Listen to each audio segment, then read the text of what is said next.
কারুন, আমরা সবাই নাম জানি। এই কারুনকে আল্লাহ তাআলা আযাব দিছে কখন? স্পষ্ট কোরআনের আয়াত সূরা কাসাসের মধ্যে আছে। রাত্রির শেষ লগ্নে ওয়া খাসাফনা বিহি ওয়া বিদারিহিল আরদা, আমি আল্লাহ কারুনকে তার সমস্ত সম্পদের ঘর সহ একসাথে জীবন্ত মাটির নিচে দাফন করে দিছি, শেষ করে দিছি। তো ওইখানে এর পরের আয়াতে আছে ওয়া আসবাহাল্লাযীনা তামান্নাউ মাকানাহু বিল আমস, ভোরবেলা গতকাল পর্যন্ত যারা কারুনের সম্পদ দেখে ঈর্ষা করত, মনে মনে কামনা করত আল্লাহ এমন সম্পদ যদি আমাদেরকেও দিতেন, তো ভোরবেলা কারুনের এই পরিণতি দেখে ও আসবাহা, এই ভোরবেলা দেখে এই লোকগুলোই আফসোস করতেছিল আর বলতেছিল আল্লাহ আপনার কোটি মেহেরবানি, আপনি আমাদেরকে এই নাফরমানের মতো সম্পদও দেন নাই, আযাবও দেন নাই। সকালবেলা বলল ভালোই হয়েছে আল্লাহ আমগরে সম্পদ দেয় নাই ওই পরিমাণ। তাহলে কোন টাইমে কারুনের উপরে আযাব আসছে বলেন, কথা বলেন? ভোরবেলা। এটা ইনকিলাব, ফজরের ওয়াক্ত ওয়াক্তুল ইনকিলাব, ফজরের ওয়াক্ত পরিবর্তনের সময়, ফজরের ওয়াক্ত জালেমের পতন হয়, ফজরের ওয়াক্তে ইমানের বিজয়। খায়বরের যুদ্ধের দিন নবী সাল্লাল্লাহু আলাইহি সাল্লামের জীবনের সবচেয়ে দুর্ধর্ষ ভয়ানক যে কয়েকটি জিহাদ নবীজি করছেন, তার মধ্যে নবীজির হায়াতে নবী সাল্লাল্লাহু আলাইহি সাল্লামের নিজের উপস্থিতিতে তার মধ্যে একটা হলো খায়বার।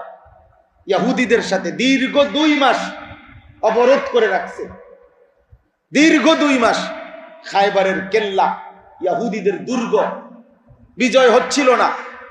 কিন্তু আল্লাহর নবী সাল্লাল্লাহু আলাইহি ওয়াসাল্লাম বলছেন একদিন আগামীকাল ফজরের নামাজের পরে আমি আমার পতাকা আমার এমন সাহাবীর হাতে তুলে দিব যার হাতে খায়বার বিজয় হবে। ফজরের নামাজের সালাম ফিরিয়ে হযরত আলীকে ডাক দিছে, ওনার হাতে পতাকা তুলে দিয়ে বলছে আল্লাহু আকবার, খারিবাত খায়বার, ইন্না ইযা নাযালনা বিসাহাতি কওমিন ফাসাআ সাবাহুল মুনযারিন। এই যে সাবাহুল মুনযারিন বলছে আল্লাহু আকবার, খায়বার শেষ হয়ে গেল, ধ্বংস হয়ে গেল। শোনো, আমরা যখন কোন জাতির নাফরমানের সীমানায় পৌঁছি তাদের ভোর কতই না মন্দ হয়, কতই না মন্দ হয়, আল্লাহর আযাব হয়, ধ্বংস হয়। এই ভোর তার মানে বুঝা গেছে ফজরের ওয়াক্তেই আক্রমণ শুরু করছে। এজন্য ফজরের ওয়াক্তে মুমিনের বিজয়। পৃথিবী বিখ্যাত মুসলিম সেনাপতি মোরাবিতিন সাম্রাজ্যের হযরত ইউসুফ বিন তাশফিন রাহিমাহুল্লাহু তাআলা, তিনি তার ইতিহাসের সবচেয়ে দুর্ধর্ষ যুদ্ধ জাল্লাকার যুদ্ধ, ওই যুদ্ধ শুরু করেছিলেন ফজরের নামাজের সালাম ফিরিয়ে। ফজরের নামাজের সালাম। পৃথিবী বিখ্যাত মুসলিম সেনাপতি সুলতান সাইফুদ্দিন কুতুস রাহিমাহুল্লাহু তাআলা কাফেরদের বিরুদ্ধে আইনে জালুতের ঐতিহাসিক যুদ্ধ শুরু করেছিলেন ফজরের নামাজের পরে। গাজী সালাউদ্দিন আইয়ুবী রাহিমাহুল্লাহু তাআলা ফজরের নামাজ না পড়ে যুদ্ধ শুরু করতেন না। ফজরের নামাজ ইতিহাস। ফজরের ওয়াক্ত ইনকিলাব, পরিবর্তনের সময়। জালেমের পতন হয়, মুমিনের কি হয়? বিজয়। মুমিনের বিজয়, মুমিনের বিজয়। এখানে এই 4টি আয়াত সূরা বনী ইসরাঈলের, এই 4টি আয়াতের মধ্যে আল্লাহ তাআলা নবী সাল্লাল্লাহু আলাইহি সাল্লামকে স্পষ্ট বলছেন। 15 নম্বর পারা 17 নম্বর সূরা বনী ইসরাঈল। এই সূরার 79, 78, 79, 80, 81 এই 4টি আয়াত আমি পড়ছি। ওই ভাইকে তেলাওয়াতও করছে মাশাআল্লাহ। এখানে আছে 78, 79, 80 এই 3 আয়াতে আল্লাহ তাআলা 3টি আমল বলছে। সংক্ষেপে বলতেছি। 1 নাম্বার হলো ফজর সহ 5 ওয়াক্ত নামাজ। কি বলছে? 1 নাম্বার কি? আমি যেমনে বলছি এমনে বলতে হবে। ফজর সহ 5 ওয়াক্ত। আল্লাহ এমনি বলছে 4 ওয়াক্ত বলছে একসাথে, ফজর বলছে আলাদা।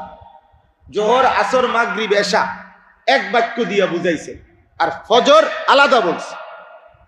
লিদুলুকি শামসি ইলা গাসাকিল লাইল, মানে জোহর থেকে এশা। ওয়া কুরআনাল ফজর, এবং ফজরের কুরআন হৃদয় গ্রাহী তেলাওয়াত করছে ইমাম সাহেব, মাশাআল্লাহ। সূরা নাজম কোরআনুল কারীম থেকে পড়ছেন ফজরের নামাজে হুজুর এখন আজকে। আল্লাহ তাআলা কসম করে বলছে, আমি এমন এক বন্ধু পাঠাইছি পৃথিবীতে, আমার এমন এক রাসূল, মা গাল্লা সাহিবুকুম ওয়া মা গাওয়া। আমার বন্ধু কোনোদিন পথ হারায় নাই, আমার বন্ধু কোনোদিন ভুল করে নাই। আমি আরশ আজিম থেকে সার্টিফিকেট দিলাম, এমন বন্ধু যে বন্ধু পথ হারায় না, এমন রাসূল যে পথ হারায়। মা কাযাবাল ফুআদু ওয়া মা রাআ, তার অন্তরে কোনোদিন মিথ্যা কল্পনাও আসে নাই, মিথ্যা কথা বলার সুযোগও পায়। এমন নবী সাল্লাল্লাহু আলাইহি সাল্লাম আল্লাহ আমাদেরকে দিয়েছেন। এই সূরা হুজুর পড়ছিলেন।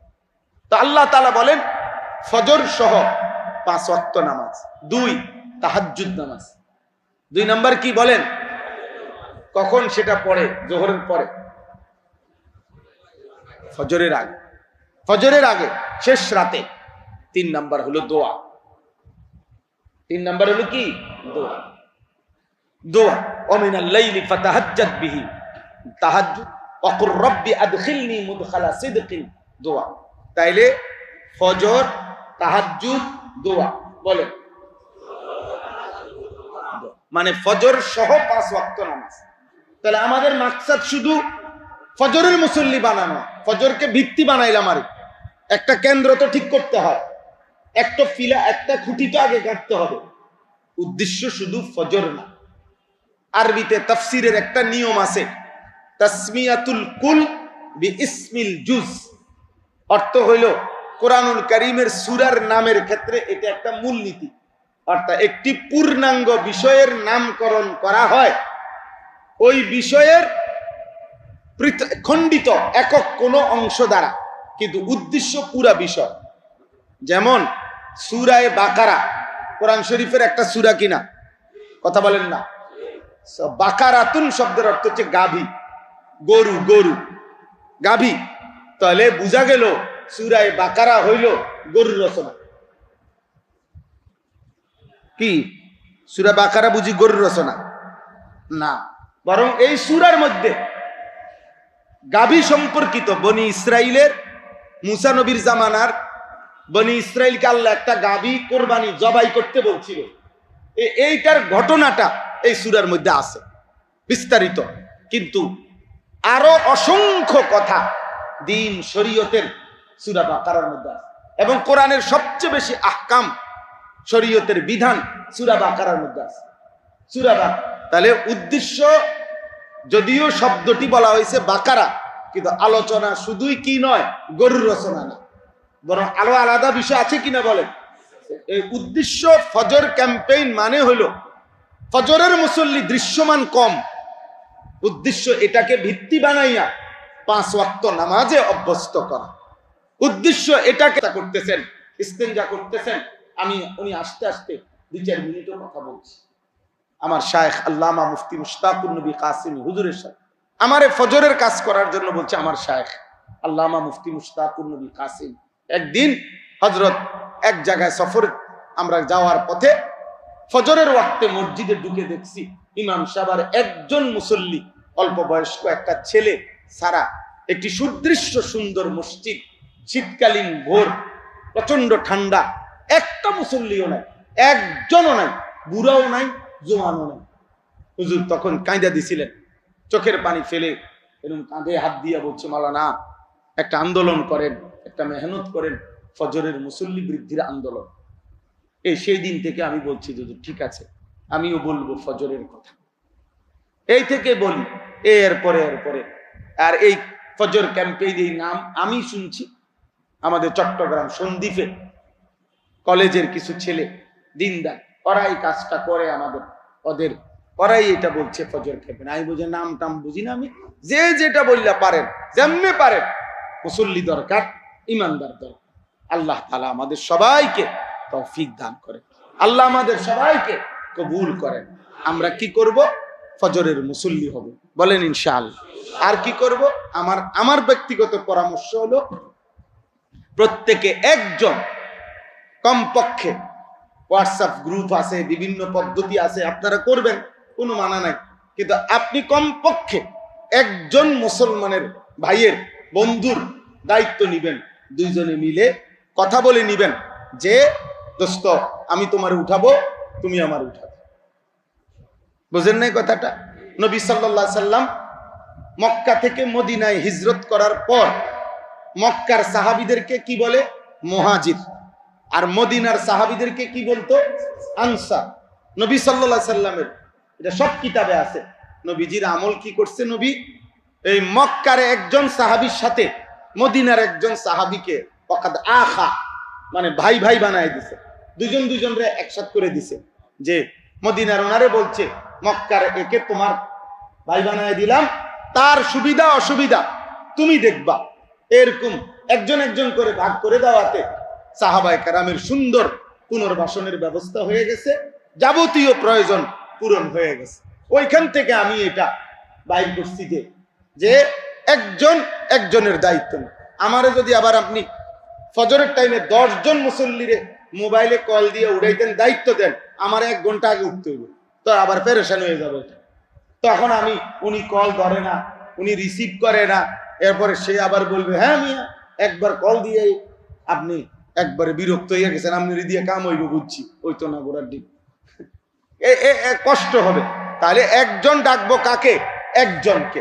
এবার 2 জন, এই 2 জন ডাকলে 4 জন হবে, 4 জন ডাকলে 8 জন হবে। এভাবে ইনশাআল্লাহ আল্লাহর জমিনে আমাদের বাংলাদেশে আমাদের সর্বত্র ফজরের মুসল্লি বাড়বে ইনশাআল্লাহ। আরো পদ্ধতি হইতে পারে, আমি কোনোটা নিষেধ করতেছি না, মানে আমি একটা বুদ্ধি বললাম আর কি, যে আমরা ইনশাআল্লাহ চেষ্টা করব। আল্লাহ তাআলা আমাদেরকে তৌফিক দান করেন। এবার শেষ 3 মিনিট বা 5 মিনিট সময়, 4-5 মিনিট মনোযোগ দিয়া, আমি ব্যক্তিগত, আমি লিখক না, লিখতে পারি, হুজুর তো মাশাআল্লাহ অল্প সময় আস্তা বই লিখে ফেলছি, বেটা মাশাআল্লাহ মাশাআল্লাহ। আল্লাহ এই কিতাব সাফল্যের গল্প ফজর থেকেই শুরু, আল্লাহ কবুল করে নেন। তো আমি নিজের আবেগে অল্প একটু লেখা, আমি লিখছিলাম, কোনো বইও নাই, কম্পোজও নাই, এটা একটু শুনাই, এটা শুনাইলেই আমার কথা শেষ। শুনাই এটা আমি। বিসমিল্লাহির রহমানির রহিম। সালাতুল ফজর, ফজর নামাজ, সুবহে সাদিক, নতুন ভোর, নতুন আলোর উন্মোচন, নতুন দিনের সূচনা, আধারের পর্দা পেরিয়ে আলোর উদ্বোধন, অন্ধকারের কালো চাদর ভেদ করে আলোর রেখা ফুটতে শুরু করেছে। অনুপম সুন্দর সৃষ্টি জগৎ আড়মোড়া ভেঙে জেগে উঠছে, মোরগ ডাকছে, মুয়াজ্জিনের সুমধুর কণ্ঠে ভেসে আসছে আসসালাতু খায়রুম মিনান নাউম। আর কি শুয়ে থাকা যায়? জেগে ওঠে মোমেন, নড়ে ওঠে জিব্বা, বলে ওঠে বান্দা আলহামদুলিল্লাহিল্লাযী আহইয়ানা বা'দামা আমাতানা ওয়া ইলাইহিন নুশুর। প্রশংসা আপনার মালিক, মৃত্যুরূপ ঘুম দিয়ে আমাকে আবার হায়াত ফিরিয়ে দিলেন, একদিন ফিরতেই হবে আপনার কাছে। বিশ্বাসী মোমেন শয্যা ছেড়ে দাঁড়িয়ে পড়ে, প্রস্তুতি নেয় ফজর সালাতের। ভোরের নির্মল বাতাসে ইমানদার এগিয়ে চলে মসজিদের পানে, আদায় করবে ফজর নামাজ, রবের কদমে দেবে সেজদা। তিনিই যে সারা রাত ঘুম পাড়ালেন, তিনিই যে জাগিয়ে দিলেন। এ সেজদা সত্যিকার মোমেনের, এ সেজদা কৃতজ্ঞ বান্দার, এ সেজদা অনুগত গোলামের। রাতের আধার পেরিয়ে প্রতিটি ভোরের সূচনায় পরীক্ষা হয় বিশ্বাসী মোমেন আর কপট মুনাফিকের। মোমেন ফজর ছাড়তেই পারে না, মুনাফিক ফজর পড়তেই পারে না। গোলাম মনিবকে ভুলতেই পারে না, নাফরমান মনিবের কথা মনেই পড়ে না। ইমানি পরীক্ষা মহান আল্লাহর চিরন্তন রীতি, শাশ্বত সুন্নাত। পৃথিবীর প্রথম মানুষ হযরত আদম আলাইহিস সালাম হতে কিয়ামত পর্যন্ত আগত বিগত সকল মানুষের জন্যই ব্যতিক্রমহীনভাবে আল্লাহ তাআলার পরীক্ষা নীতি কার্যকর। ইমানি পরীক্ষা এত কঠিন নয় যে মোমেনরাও ফেল করে, এত সহজ নয় যে মোনাফিকরাও পাশ করে, এতটুকু কঠিন যে মোনাফিকরা পাশ করার সামর্থ্য না রাখে, এতটুকু সাধ্যের ভেতর যে মোমেনদের পাশ করার সুযোগ থাকে। এমনই অতি গুরুত্বপূর্ণ একটি ইমানি পরীক্ষা হলো ফজর নামাজের পরীক্ষা। পরীক্ষাটি কঠিন কিন্তু অসাধ্য নয়। প্রশ্ন হতে পারে ফজরের নামাজ কতটা গুরুত্বপূর্ণ? এতটাই গুরুত্বপূর্ণ যে নবী করিম সাল্লাল্লাহু আলাইহি ওয়াসাল্লাম ফজরের নামাজকে মুমিন ও মুনাফিকের মধ্যে পার্থক্য নির্ণয়কারী সাব্যস্ত করেছেন। হযরত আবু হুরায়রা রাদিয়াল্লাহু তাআলা আনহু হতে বর্ণিত, নবীজি সাল্লাল্লাহু আলাইহি ওয়াসাল্লাম ইরশাদ করেছেন, মুনাফিকের জন্য সবচেয়ে কঠিন নামাজ হলো এশা ও ফজরের নামাজ। এই দুই নামাজের ফজিলত তারা যদি জানতো তাহলে হামাগুড়ি দিয়ে হলেও নামাজে উপস্থিত হতো। আমার মনে চায় যে আমি নামাজের সময় হলে নামাজের নির্দেশ দিই, এরপর একজনকে নির্দেশ দিই যে সে উপস্থিত লোকদের নিয়ে নামাজ আদায় করুক, আর আমি লাকড়ির বোঝা সহ একদল লোক নিয়ে তাদের কাছে চলে যাই যারা নামাজে উপস্থিত হয়নি, এরপর তাদের ঘর তাদের সহ আগুন দিয়ে জ্বালিয়ে দেই। বুখারী ও মুসলিম। ভেবে দেখুন অন্যায় কত বড়, অপরাধ কত ভয়াবহ। উম্মার প্রতি কল্যাণকামী ও পরম দয়াদ্র হওয়া সত্ত্বেও প্রিয় নবীজি চাচ্ছেন ফজরের জামাতে অনুপস্থিত ব্যক্তিকে ঘর সহ পুড়িয়ে দিতে। আল্লাহর শপথ, বাহ্যত চরম কঠোরতা মনে হলেও প্রকৃতপক্ষে এই উক্তির মাঝে ফুটে উঠেছে পরম স্নেহশীল নবীজির উম্মাহ প্রীতির এক অনুপম চিত্র। নবীজি তো চাচ্ছেন উম্মতকে দুনিয়ার আগুনের ভয় দেখিয়ে জাহান্নামের আগুন থেকে রক্ষা করতে। আহ, কত পার্থক্য দুনিয়ার আগুন ও জাহান্নামের অগ্নির তাপ ও তীব্রতায়। নবী করিম সাল্লাল্লাহু আলাইহি ওয়াসাল্লাম কারো ইমানের বিষয়ে পূর্ণ আশ্বস্ত না হলে তাকে ফজরের সময় মসজিদে খোঁজ করতেন। ফজরের জামাতে তাকে উপস্থিত না পেলে নবীজির সন্দেহ নিশ্চিত বিশ্বাসে রূপ নিত। হযরত উবাই বিন কাব রাদিয়াল্লাহু তাআলা আনহু বলেন, নবীজি একদিন ফজরের নামাজ আদায় করার পর সাহাবায়ে কেরামকে জিজ্ঞেস করলেন, অমুক কি নামাজে এসেছে? উপস্থিত সাহাবীগণ বলল না। নবীজি জিজ্ঞেস করলেন, অমুক? সকলে উত্তর দিল না। তখন নবীজি বললেন, এই দুটি নামাজ ফজর ও এশা মুনাফিকদের জন্য সবচেয়ে কঠিন নামাজ। তারা যদি এই দু নামাজের ফজিলত জানতো তাহলে হামাগুড়ি দিয়ে হলেও উপস্থিত হতো। প্রিয় নবী সাল্লাল্লাহু আলাইহি সাল্লামের বিখ্যাত সাহাবী হযরত আব্দুল্লাহ ইবনে ওমর রাদিয়াল্লাহু তাআলা আনহুমা বলেন, এশা ও ফজরের নামাজের জামাতে কাউকে অনুপস্থিত দেখলে তার বিষয়ে আমরা অশুভ আশঙ্কা করতাম। হয়তো তার শরীর রোগাক্রান্ত, নয়তো দিল নেফাকে আক্রান্ত। প্রিয় ভাই আমার, মুমিনের জীবনে ঈমানই তার শ্রেষ্ঠ সম্পদ। এই পৃথিবী হাজারবার হারালেও সমস্যা নেই, কিন্তু আল্লাহকে হারিয়ে তুমি কোথায় যাবে? মুনাফিকের চিহ্ন নিয়ে কিভাবে দাঁড়াবে রবের সামনে? ঈমানের পরীক্ষায় হেরে গিয়ে কিভাবে পাড়ি দেবে আখেরাতের সুদীর্ঘ পথ? জাহান্নামের দাউ দাউ আগুন সইতে পারবে তো? আমি জানি বন্ধু আমার, তুমি পারবে না। দুনিয়ার আগুনের চাইতে 70 গুণ বেশি তীব্র জাহান্নামের আগুন। তাহলে কেমনে সইবে? 1 মিনিট, 1 দিন, 1 বছর? না না, সইতে তো হবে হাজার লক্ষ কোটি বছর। শেষ হবে না কোনোদিন। আমার প্রিয় নওজোয়ান, আমার প্রিয় ভাই, আমি তোমাকে ফজর নামাজের জন্য জাগাতে চাই, জাহান্নামের আগুন হতে বাঁচাতে চাই। ভোরের সেজদায় তোমাকে প্রিয় রবের হাতে তুলে দিতে চাই। জাগো, ওঠো বন্ধু, ওঠো নওজোয়ান, তোমাকে ফজরের সেজদা দিতেই হবে। মাত্র 4 রাকাত নামাজ, গুনে গুনে 8টি সেজদা, অল্প সময়, অনেক নেকি, অনেক দাম। তুমি পারবে। তুমি কিশোর, তুমি যুবক, দেহে তোমার অফুরন্ত শক্তি, চোখ, কান, হাত, পা, সারা দেহ সুস্থ তোমার।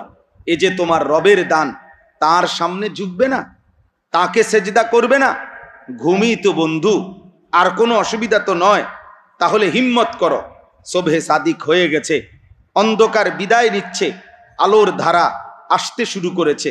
তুমি উঠলে, তুমি জাগলে, ফজর পড়লে, দেখবে তোমার জীবনও আলোকিত হবে। সারা দিন তুমি তোমার রবের আশ্রয়েই থাকবে। প্রিয় ভাই আমার, যদি বলো এত মিনতি কেন করছি, এতবার কেন অনুরোধ করছি, এতভাবে কেন ডাকছি, বিশ্বাস করো তোমার কল্যাণের জন্য। তুমি যে আমার মুসলিম ভাই, তুমি যে আমার ইমানি বন্ধু, এক বন্ধু আরেক বন্ধুকে আল্লাহর দিকে ডাকবে, ইবাদতের দিকে ডাকবে, জাহান্নাম থেকে ফেরাতে চাইবে, এটাই তো ইমানের দাবি, তাকওয়ার দাবি। দুই বন্ধু ইমান রাখবো আল্লাহর প্রতি, একসাথে ইবাদত করব মহান রবের, জান্নাতেও প্রবেশ করব একসাথে হাত ধরাধরি করে, গলাগলি করে, ইনশাআল্লাহ। আরেকটি কারণ আছে বন্ধু, ফজরের সেজদায়, তাহাজ্জুদের কান্নায়, দোয়া আর প্রার্থনায় হকের বিজয় লুকিয়ে আছে, বাতিলের পরাজয় নিহিত আছে। ফজরের কাফেলা মাহাদির সাক্ষাৎ পাবে, আবার আসবেন পৃথিবীতে যে নবী ঈসা আলাইহিস সালাম, তার সান্নিধ্য পাবে ফজরের মুসল্লি। ফজর প্রজন্ম হকের জন্য লড়বে, কালিমার জন্য জিহাদ করবে, বিশ্বময় ইসলামের পতাকা উড়াবে, দাজ্জাল ও তার দোসরদের বিরুদ্ধে চূড়ান্ত লড়াই করবে। এ সত্য হবেই, এ তোমার নবীর ভবিষ্যৎবাণী, আর তিনি মিথ্যা বলেন না, বানিয়েও বলেন না, যা বলেন মহান আল্লাহর পক্ষ হতেই বলেন। অতএব হে নওজোয়ান, হে আগামীর বীর, হে মুআজের উত্তরসূরি, তুমি উঠো, ফজরের আজান হচ্ছে, ঘুম ভেঙে অজু করো, মসজিদে চলো, ফজরের জামাতে শামিল হও, ইমাম সাহেবের সুমধুর তেলাওয়াতে হৃদয় প্রশান্ত করো, অন্তর আলোকিত করো। প্রিয় বন্ধু আমার, তাহলে তুমি আশা করি সিদ্ধান্ত নিলে ফজর পড়বে ইনশাআল্লাহ। ঠিক আছে ইনশাআল্লাহ? যদি এই হয় তোমার সিদ্ধান্ত, তাহলে ছোট্ট একটি আবদার আছে তোমার নিকট, তুমি শুধু একজন বন্ধুকে ফজর নামাজের জন্য জাগাবে, আন্তরিক ভালোবাসা নিয়ে তার সাথে ওয়াদা করবে, আমি তোমাকে জাগাবো, তুমিও কখনো আমাকে জাগাবে। দুই বন্ধু ফজর পড়বো মসজিদের জামাতে, ইমান আর তাকওয়া নিয়ে দুনিয়াতে থাকবো একসাথে, আখিরাতে জান্নাতেও থাকবো একসাথে ইনশাআল্লাহ। একে অপরকে ডেকে ফজর নামাজের মুসল্লি বানানোর আন্তরিক এই প্রচেষ্টার নামই হচ্ছে ফজর ক্যাম্পেইন বাংলাদেশ।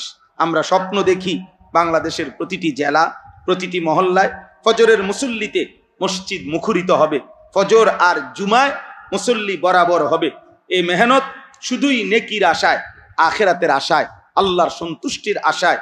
মহান আল্লাহ তাআলা আমাদের সকলকে নেক কাজে অংশগ্রহণ করার তৌফিক দান করুন। আমিন। শেষ কথা করতেছেন, ইস্তেঞ্জা করতেছেন, উনি আস্তে আস্তে 2-4 মিনিটও কথা বলছি। আমার শায়েখ আল্লামা মুফতি মুশতাকুর নবী কাসিমি হুজুরের সাথে আমারে ফজরের কাজ করার জন্য বলছে আমার শায়েখ আল্লামা মুফতি মুশতাকুর নবী কাসিম। একদিন হযরত এক জায়গায় সফরে আমরা যাওয়ার পথে ফজরের ওয়াক্তে মসজিদে ঢুকে দেখছি ইমাম সাহেব আর একজন মুসল্লি, অল্প বয়স্ক একটা ছেলে সারা, একটি সুদৃশ্য সুন্দর মসজিদ, শীতকালীন ভোর, প্রচন্ড ঠান্ডা, একটা মুসল্লিও নাই, একজনও নাই, বুড়াও নাই, জোয়ানও নাই। হুজুর তখন কাঁদা দিছিলেন, চোখের পানি ফেলে এরকম কাঁধে হাত দিয়ে বলছে, মাওলানা একটা আন্দোলন করেন, একটা মেহনত করেন, ফজরের মুসল্লি বৃদ্ধির আন্দোলন। সেই দিন থেকে আমি বলছি হুজুর ঠিক আছে, আমিও বলবো ফজরের কথা, এই থেকে বলি। এরপরে আর এই ফজর ক্যাম্পেইন এই নাম আমি শুনছি আমাদের চট্টগ্রাম সন্দ্বীপে কলেজের কিছু ছেলে দিনদার, ওরাই কাজটা করে আমাদের, ওরাই এটা বলছে ফজর ক্যাম্পেইন। আমি বুঝে নাম টাম বুঝি না, আমি যে যেটা বললা পারেন, যেমনি পারেন, মুসল্লি দরকার, ইমানদার দরকার।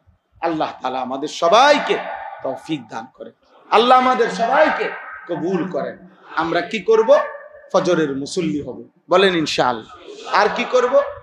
আমার ব্যক্তিগত পরামর্শ হলো প্রত্যেকে একজন, কমপক্ষে হোয়াটসঅ্যাপ গ্রুপ আছে, বিভিন্ন পদ্ধতি আছে, আপনারা করবেন, কোনো মানা নাই, কিন্তু আপনি কমপক্ষে একজন মুসলমানের ভাইয়ের বন্ধুর দায়িত্ব নিবেন, দুইজনে মিলে কথা বলে নিবেন যে দোস্ত আমি তোমার উঠাবো, তুমি আমার উঠাবে। বুঝেন নাই কথাটা? নবী সাল্লাল্লাহু আলাইহি সাল্লাম মক্কা থেকে মদিনায় হিজরত করার পর মক্কার সাহাবীদেরকে কি বলে? মুহাজির। আর মদিনার সাহাবীদেরকে কি বলতো? আনসার। নবী সাল্লাল্লাহু আলাইহি সাল্লামের এটা সব কিতাবে আছে। নবীজির আমল কি করছে? নবী এই মক্কার একজন সাহাবীর সাথে মদিনার একজন সাহাবীকে ওয়াকাদ আখা, মানে ভাই ভাই বানায় দিছে, দুজনরে একসাথে করে দিছে। যে মদিনার ওনারে বলছে মক্কার একে তোমার ভাই বানায় দিলাম, তার সুবিধা অসুবিধা তুমি দেখবা। এরকম একজন একজন করে ভাগ করে দেওয়াতে সাহাবায়ে কেরামের সুন্দর পুনর্বাসনের ব্যবস্থা হয়ে গেছে, যাবতীয় প্রয়োজন পূরণ হয়ে গেছে। ওইখান থেকে আমি এটা বাইর করছি যে একজন একজনের দায়িত্ব নেই। আমারে যদি আবার আপনি ফজরের টাইমে 10 জন মুসল্লিরে মোবাইলে কল দিয়ে উড়াইতেন, দায়িত্ব দেন, আমার 1 ঘন্টা আগে উঠতে হইবে, তো আবার পেরেশান হয়ে যাবে। তখন আমি উনি কল ধরে না, উনি রিসিভ করে না, এরপরে সে আবার বলবে হ্যাঁ মিয়া একবার কল দিয়ে আপনি একবারে বিরক্ত হয়ে গেছেন, আপনি দিয়ে কাম হইব, বুঝছি, ওই তো না গোড়ার দিন কষ্ট হবে। তাহলে একজন ডাকবো কাকে? একজনকে। এবার 2 জন, এই 2 জন ডাকলে 4 জন হবে, 4 জন ডাকলে 8 জন হবে। এভাবে ইনশাআল্লাহ আল্লাহর জমিনে আমাদের বাংলাদেশে আমাদের সর্বত্র ফজরের মুসল্লি বাড়বে ইনশাআল্লাহ। আরো পদ্ধতি হইতে পারে, আমি কোনোটা নিষেধ করতেছি না, মানে আমি একটা বুদ্ধি বললাম আর কি, যে আমরা ইনশাআল্লাহ চেষ্টা করব। আল্লাহ তাআলা আমাদেরকে তৌফিক দান করেন। এবার শেষ 3 মিনিট বা 5 মিনিট সময়, 4-5 মিনিট মনোযোগ দিয়া, আমি ব্যক্তিগত, আমি লিখক না, লিখতে পারি, হুজুর তো মাশাআল্লাহ অল্প সময় আস্তা বই লিখে ফেলছে বেটা, মাশাআল্লাহ মাশাআল্লাহ।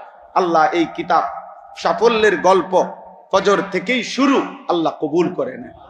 তো আমি নিজের আবেগে অল্প একটু লেখা আমি লিখছিলাম, কোনো বইও নাই, কম্পোজও নাই, এটা একটু শুনাই, এটা শুনাইলেই আমার কথা শেষ। শুনাই এটা আমি। বিসমিল্লাহির রহমানির রহিম। সালাতুল ফজর, ফজর নামাজ, সুবহে সাদিক, নতুন ভোর, নতুন আলোর উন্মোচন, নতুন দিনের সূচনা, আধারের পর্দা পেরিয়ে আলোর উদ্বোধন, অন্ধকারের কালো চাদর ভেদ করে আলোর রেখা ফুটতে শুরু করেছে। অনুপম সুন্দর সৃষ্টি জগৎ আড়মোড়া ভেঙে জেগে উঠছে, মোরগ ডাকছে, মুয়াজ্জিনের সুমধুর কণ্ঠে ভেসে আসছে আসসালাতু খায়রুম মিনান নাউম। আর কি শুয়ে থাকা যায়? জেগে ওঠে মোমেন, নড়ে ওঠে জিব্বা, বলে ওঠে বান্দা আলহামদুলিল্লাহিল্লাযী আহইয়ানা বা'দামা আমাতানা ওয়া ইলাইহিন নুশুর। প্রশংসা আপনার মালিক, মৃত্যুরূপ ঘুম দিয়ে আমাকে আবার হায়াত ফিরিয়ে দিলেন, একদিন ফিরতেই হবে আপনার কাছে। বিশ্বাসী মোমেন শয্যা ছেড়ে দাঁড়িয়ে পড়ে, প্রস্তুতি নেয় ফজর সালাতের। ভোরের নির্মল বাতাসে ইমানদার এগিয়ে চলে মসজিদের পানে, আদায় করবে ফজর নামাজ, রবের কদমে দেবে সেজদা। তিনিই যে সারা রাত ঘুম পাড়ালেন, তিনিই যে জাগিয়ে দিলেন। এ সেজদা সত্যিকার মোমেনের, এ সেজদা কৃতজ্ঞ বান্দার, এ সেজদা অনুগত গোলামের। রাতের আধার পেরিয়ে প্রতিটি ভোরের সূচনায় পরীক্ষা হয় বিশ্বাসী মোমেন আর কপট মুনাফিকের। মোমেন ফজর ছাড়তেই পারে না, মুনাফিক ফজর পড়তেই পারে না। গোলাম মনিবকে ভুলতেই পারে না, নাফরমান মনিবের কথা মনেই পড়ে না। ইমানি পরীক্ষা মহান আল্লাহর চিরন্তন রীতি, শাশ্বত সুন্নাত।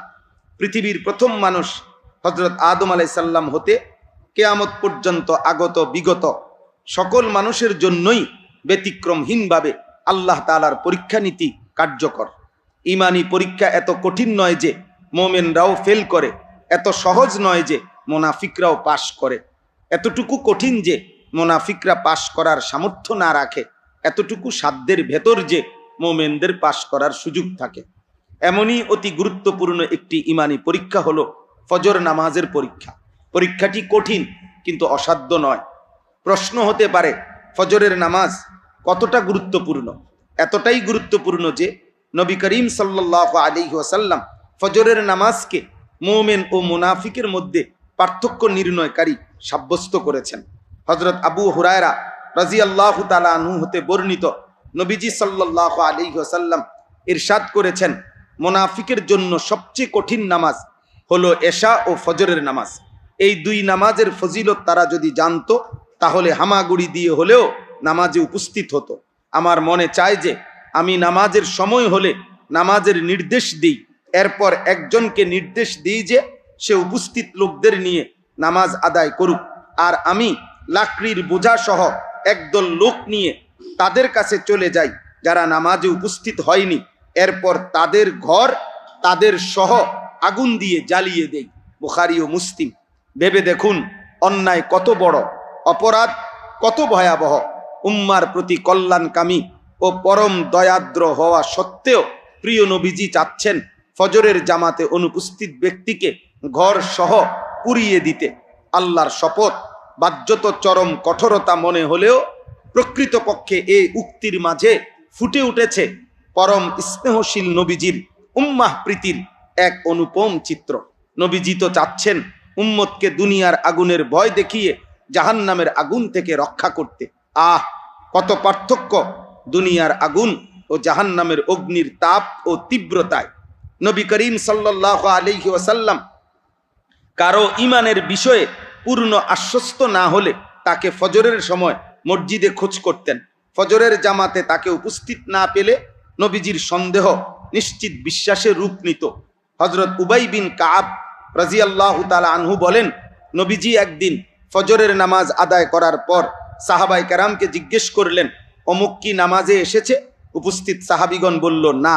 নবীজি জিজ্ঞেস করলেন, অমুক? সকলে উত্তর দিল না।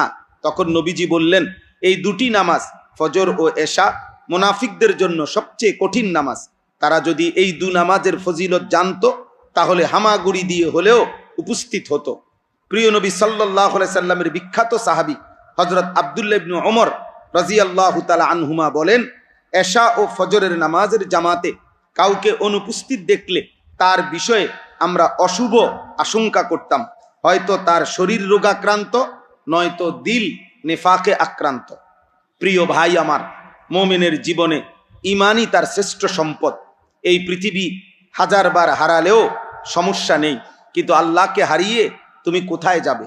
মুনাফিকের চিহ্ন নিয়ে কিভাবে দাঁড়াবে রবের সামনে? ঈমানের পরীক্ষায় হেরে গিয়ে কিভাবে পাড়ি দেবে আখিরাতের সুদীর্ঘ পথ? জাহান্নামের দাউ দাউ আগুন সইতে পারবে তো? আমি জানি বন্ধু আমার, তুমি পারবে না। দুনিয়ার আগুনের চাইতে 70 গুণ বেশি তীব্র জাহান্নামের আগুন। তাহলে কেমনে সইবে? 1 মিনিট, 1 দিন, 1 বছর? না না, সইতে তো হবে হাজার লক্ষ কোটি বছর। শেষ হবে না কোনোদিন। আমার প্রিয় নওজোয়ান, আমার প্রিয় ভাই, আমি তোমাকে ফজর নামাজের জন্য জাগাতে চাই, জাহান্নামের আগুন হতে বাঁচাতে চাই। ভোরের সেজদায় তোমাকে প্রিয় রবের হাতে তুলে দিতে চাই। জাগো, ওঠো বন্ধু, ওঠো নওজোয়ান, তোমাকে ফজরের সেজদা দিতেই হবে। মাত্র 4 রাকাত নামাজ, গুনে গুনে 8টি সেজদা, অল্প সময়, অনেক নেকি, অনেক দাম। তুমি পারবে। তুমি কিশোর, তুমি যুবক, দেহে তোমার অফুরন্ত শক্তি, চোখ, কান, হাত, পা, সারা দেহ সুস্থ তোমার। এ যে তোমার রবের দান, তার সামনে ঝুঁকবে না? তাকে সেজদা করবে না? ঘুমই তো বন্ধু, আর কোনো অসুবিধা তো নয়। তাহলে হিম্মত করো, শোভে সাদিক হয়ে গেছে, অন্ধকার বিদায় নিচ্ছে, আলোর ধারা আসতে শুরু করেছে। তুমি উঠলে, তুমি জাগলে, ফজর পড়লে, দেখবে তোমার জীবনও আলোকিত হবে। সারা দিন তুমি তোমার রবের আশ্রয়েই থাকবে। প্রিয় ভাই আমার, যদি বলো এত মিনতি কেন করছি, এতবার কেন অনুরোধ করছি, এতভাবে কেন ডাকছি, বিশ্বাস করো তোমার কল্যাণের জন্য। তুমি যে আমার মুসলিম ভাই, তুমি যে আমার ইমানি বন্ধু, এক বন্ধু আরেক বন্ধুকে আল্লাহর দিকে ডাকবে, ইবাদতের দিকে ডাকবে, জাহান্নাম থেকে ফেরাতে চাইবে। এটাই তো ইমানের দাবি, তাকওয়ার দাবি। 2 বন্ধু ইমান রাখবো আল্লাহর প্রতি, একসাথে ইবাদত করব মহান রবের, জান্নাতেও প্রবেশ করব একসাথে হাত ধরাধরি করে, গলাগলি করে, ইনশাআল্লাহ। আরেকটি কারণ আছে বন্ধু, ফজরের সেজদায়, তাহাজ্জুদের কান্নায়, দোয়া আর প্রার্থনায় হকের বিজয় লুকিয়ে আছে, বাতিলের পরাজয় নিহিত আছে। ফজরের কাফেলা মাহাদির সাক্ষাৎ পাবে। আবার আসবেন পৃথিবীতে যে নবী ঈসা আলাইহিস সালাম, তার সান্নিধ্য পাবে ফজরের মুসল্লি। ফজর প্রজন্ম হকের জন্য লড়বে, কালিমার জন্য জিহাদ করবে, বিশ্বময় ইসলামের পতাকা উড়াবে, দাজ্জাল ও তার দোসরদের বিরুদ্ধে চূড়ান্ত লড়াই করবে। এ সত্য হবেই, এ তোমার নবীর ভবিষ্যৎবাণী। আর তিনি মিথ্যা বলেন না, বানিয়েও বলেন না, যা বলেন মহান আল্লাহর পক্ষ হতেই বলেন। অতএব হে নওজোয়ান, হে আগামীর বীর, হে মুআজের উত্তরসূরি, তুমি উঠো, ফজরের আজান হচ্ছে, ঘুম ভেঙে অজু করো, মসজিদে চলো, ফজরের জামাতে শামিল হও, ইমাম সাহেবের সুমধুর তেলাওয়াতে হৃদয় প্রশান্ত করো, অন্তর আলোকিত করো। প্রিয় বন্ধু আমার, তাহলে তুমি আশা করি সিদ্ধান্ত নিলে ফজর পড়বে ইনশাআল্লাহ। ঠিক আছে ইনশাআল্লাহ? যদি এই হয় তোমার সিদ্ধান্ত, তাহলে ছোট্ট একটি আবদার আছে তোমার নিকট। তুমি শুধু একজন বন্ধুকে ফজর নামাজের জন্য জাগাবে, আন্তরিক ভালোবাসা নিয়ে তার সাথে ওয়াদা করবে, আমি তোমাকে জাগাবো, তুমিও কখনো আমাকে জাগাবে। দুই বন্ধু ফজর পড়বো মসজিদের জামাতে, ঈমান আর তাকওয়া নিয়ে দুনিয়াতে থাকবো একসাথে, আখিরাতে জান্নাতেও থাকবো একসাথে ইনশাআল্লাহ।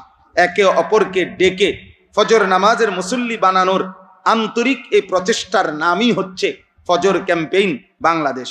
আমরা স্বপ্ন দেখি বাংলাদেশের প্রতিটি জেলা, প্রতিটি মহল্লায় ফজরের মুসল্লিতে মসজিদ মুখরিত হবে, ফজর আর জুমায় মুসল্লি বরাবর হবে। এই মেহনত শুধুই নেকির আশায়, আখিরাতের আশায়, আল্লাহর সন্তুষ্টির আশায়। মহান আল্লাহ তাআলা আমাদের সকলকে নেক কাজে অংশগ্রহণ করার তৌফিক দান করুন। আমিন।